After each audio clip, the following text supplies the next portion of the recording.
Colour বিখ্যাত পরোটা। একদিন একটি ছোট গ্রামে এক মহিলার হাতে তৈরি কালার বিখ্যাত পরোটা সবার নজর কাড়ে। তার নাম ছিল রেবা। রেবা ছিল একটি সাধারণ গৃহিণী, তবে তার রান্নার প্রতি ছিল অগাধ ভালোবাসা এবং নতুন কিছু বানানোর প্রতি অনীহা। একদিন তিনি ভাবলেন, কেন না একটি পরোটাকে শুধু সাদামাটা রেখে তাকে রঙিন এবং সুস্বাদু করা যায়। তাতে যেমন নতুন কিছু সৃষ্টি হবে, তেমনি গ্রামে সবাই মুগ্ধ হবে। রেবা শুরু করলেন নানা রঙের পরোটা তৈরির কাজ।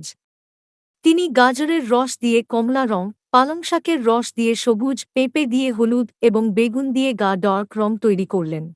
পরোটা যখন সেঁকে উঠল, তার গা থেকে একটি অনন্য সুগন্ধ বের হতে লাগল।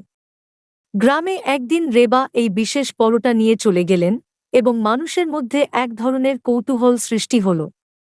প্রথমে সবাই ভাবল এটা কি, কিন্তু একবার খেয়ে দেখার পর তারা পুরোপুরি মুগ্ধ হয়ে গেল। সেই দিন থেকে রেবার কালার বিখ্যাত পরোটা গ্রাম ছাড়িয়ে শহরের বিভিন্ন রেস্টুরেন্টেও জনপ্রিয় হতে শুরু করল।